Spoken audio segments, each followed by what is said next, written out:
Ever wondered how the world's biggest companies like Netflix, Airbnb, and Uber run their online platforms so smoothly? Or how businesses handle millions of users without breaking a sweat? Well, the secret behind this cloud magic is AWS EC2, Elastic Compute Cloud, the engine that powers it all.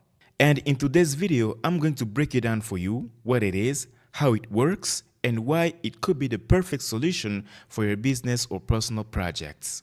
So whether you're just starting out with cloud computing or you're scaling up your tech skills, AWS EC2 gives you the power to launch, scale, and manage virtual servers in the cloud at rocket speed. From building an e-commerce store, hosting your app, or handling complex machine learning workloads, EC2 has the flexibility to grow with you. Stay tuned because by the end of this video, you'll know exactly how EC2 works, how to create your first instance, and what makes it the backbone of modern cloud computing. So what is Amazon EC2?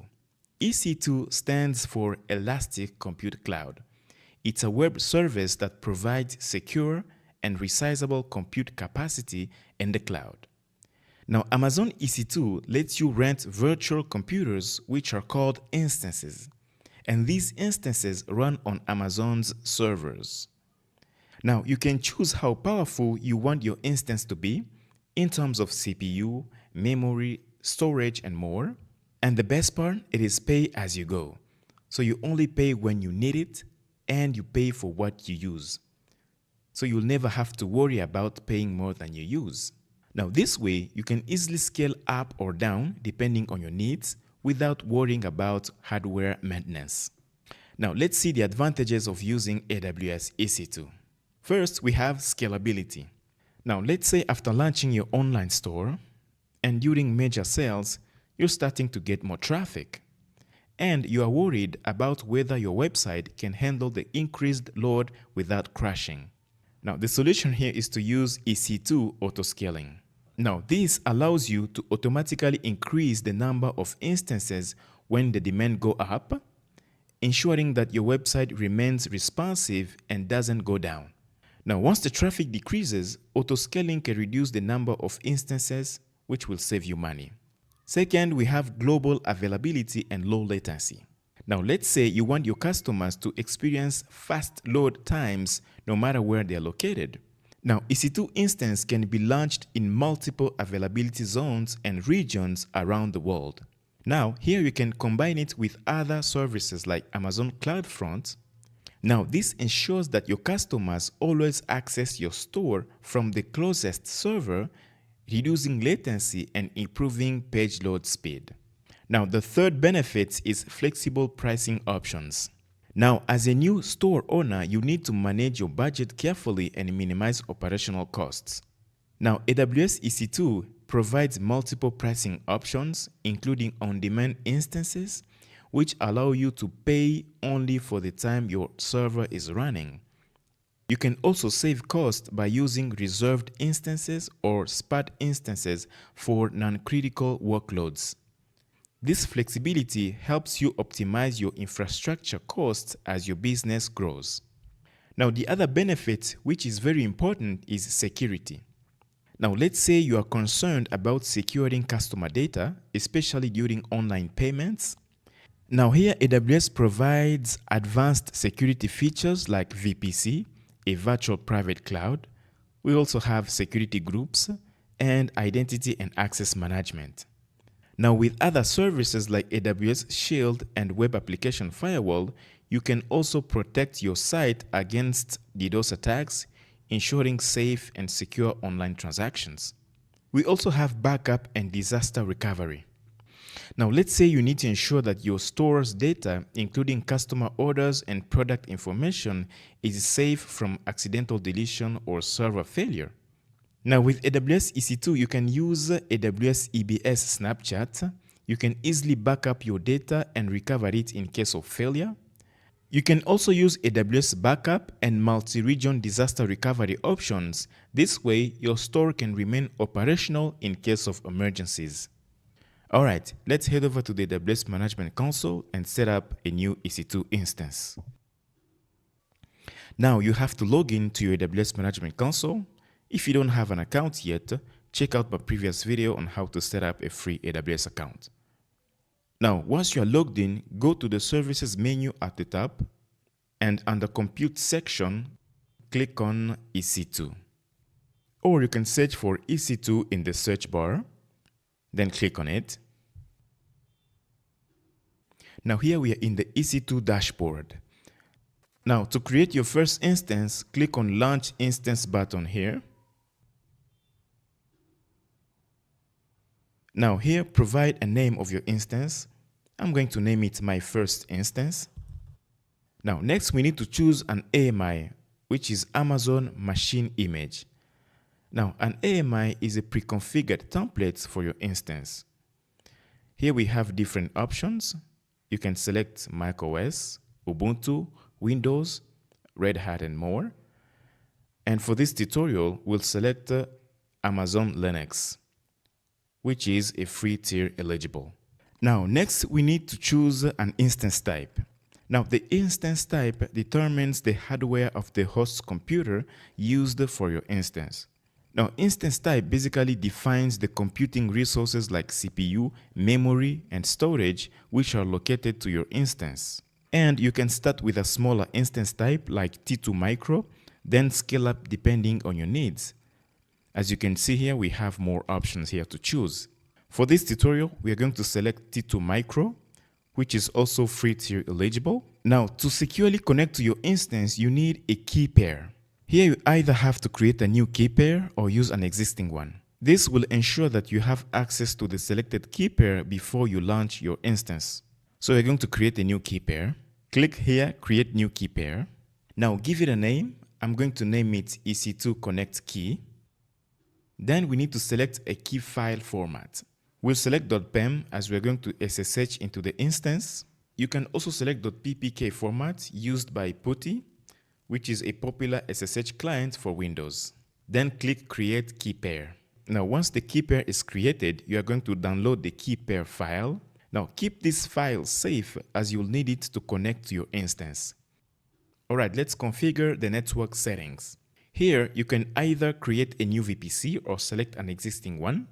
Now a VPC is a virtual private cloud that allows you to launch your AWS resources in a logically isolated virtual network that you've defined. Now here we're going to choose the default VPC that came with this account. Now if you don't see a VPC here, you can easily create one. Then we are going to select a subnet within our VPC. Now a subnet is basically a smaller partition within a VPC, right? Now it defines the available IP address range for your instance and helps you control your traffic flow. Now next, we'll enable auto-assign IP address.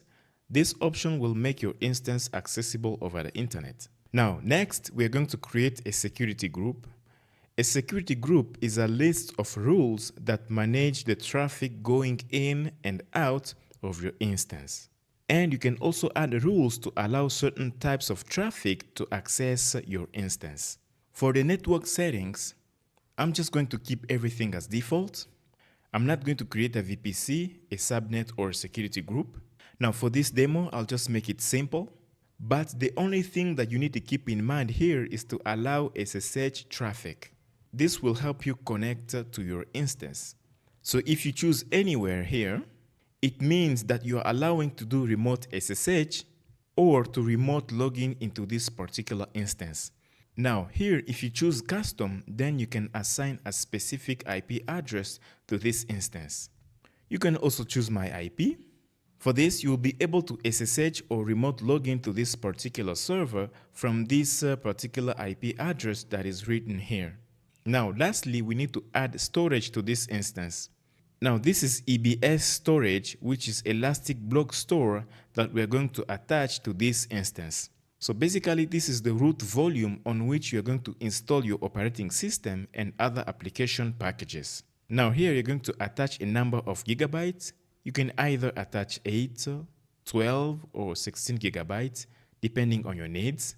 And here is when you can set the number of instances. You can either increase or decrease the number here. Since we need only one instance, we are going to choose one. And here you can see and review the summary of all the details that you've entered. if you have recently created your account, AWS offers a free tier plan. Now, for EC2 instance, the free tier plan will include 750 hours of T2 micro. We have instance usage on free tier AMIs per month, 750 hours of public IPv4 address, which is per month as well.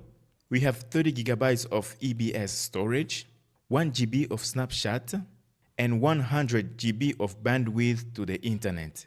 If you use more than this, you will be charged, so keep that in mind. And finally, click Launch Instance. Now the web server is launching and creating all the necessary resources. It will take few seconds, and now it has successfully initiated the launch of instance. Now scroll down and click on View All Instances.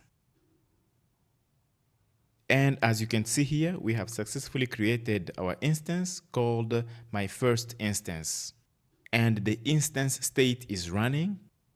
And here the status check is initializing. Now you can just refresh the page. And as you can see here, the status check has passed. Now, if you select your instance, you can see we have all the details here. Now, these are essentially the configuration that we entered during the setup. As you can see here, we have the public IPv4 address that is assigned to the instance, and we'll be using this public IP address to connect to our instance. Now, let's try to connect to the EC2 instance. Click on Connect button up here. Now, there are different ways to connect to an EC2 instance. Now, the first option is automatically connect using EC2 console by using Amazon EC2 Instance Connect. The second option is to use Session Manager for AWS Systems Manager. The third option is manually connect using a secure shell with SSH client on your local computer by using a terminal. Then the last option is to connect using EC2 Serial Console for Linux instances. Now, for this tutorial, I'll show you two ways to connect to your EC2 instance. The first one will use EC2 Instance Connect, and then the second option will use SSH client. Now let's try the first one, EC2 Instance Connect. Select EC2 Instance Connect. Now you can see a warning message that says, Port 22 is open to all IPv4 addresses. Now, what this means is that when users try to connect to an instance using EC2 console, the traffic must be allowed to reach the instance only from EC2 Instance Connect, right? So remember that we've selected allow SSH traffic from anywhere, which is this 0.0.0/0. Now, for the sake of this video, I've selected allow traffic from anywhere just to make it simple, but the best approach is to restrict access to improve security. That's where security group comes in. You have to create a security group that allows inbound SSH traffic only from EC2 Instance Connect IP address. And here we have the instance ID, and the connection type is EC2 Instance Connect.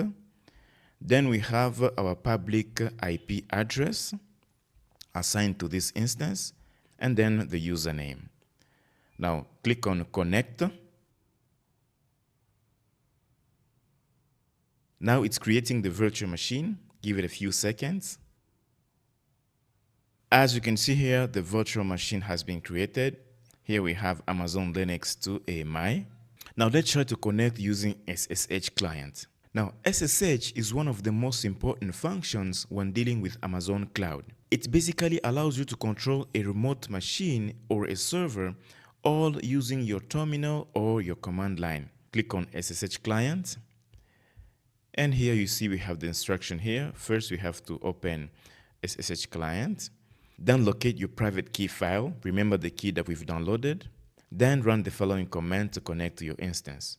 Now you can see the example here. Now let me go ahead and open my terminal. So if you are on Windows 11 or a very new version of Windows, then you may be able to use SSH command to log on into your EC2 instance. So I have Windows 11 right here, and I want to show you how you can do that. And by the way, I'm using Get Bash. You can as well use any cloud-based terminal like Get for Windows. Because with the command that we're going to execute, you have to change some permissions on your system files to use a command prompt. You can also use putty. I'm not gonna do that, just to make it simple. And if you are on Mac and you have SSH client, you can directly do an SSH with your key. And if you type SSH and then get this command back, that means you have access to SSH. Now, if you see SSH command not found, that means you don't have SSH installed on your Windows. And then you have to use putty, which is another way to connect to your EC2 instance. Now here, you have to make sure that you are in the right directory in which you have downloaded your key. In my case, the key is in the download folder. Then I'm going to type cd, then the directory, then press enter. Now we are in the download folder. Now next, we're going to change the permissions in this key to allow us to SSH into this EC2 instance. So to change the permission, I'm going to type this following command, this one here, chmod 400. Then I'm going to enter the name of my key, which is EC2 Connect key.pam. Then press enter. Then I'm going to type SSH-I, then put the path of your key. Then enter your instance username, which is this one. Then type the instance public DNS name, which is this one. Copy and paste it here. Then press enter. Then it will ask you if you are sure you want to continue. Enter yes. And if you run this command, and voila, now we are in the virtual machine. And that's it, guys. This is how you set up an EC2 instance on AWS. Now from here, you can start using this virtual machine. For example, you can deploy your applications or hosting your website. Now, to avoid unwanted charges, you have to shut down or terminate your instance. So after you have finished with this tutorial, you should clean up by terminating this instance. Now, terminating an instance will effectively delete it. So you can reconnect to an instance after you have terminated it. Now, to terminate your instance, go back to your EC2, select your instance, choose instance state, then click terminate instance.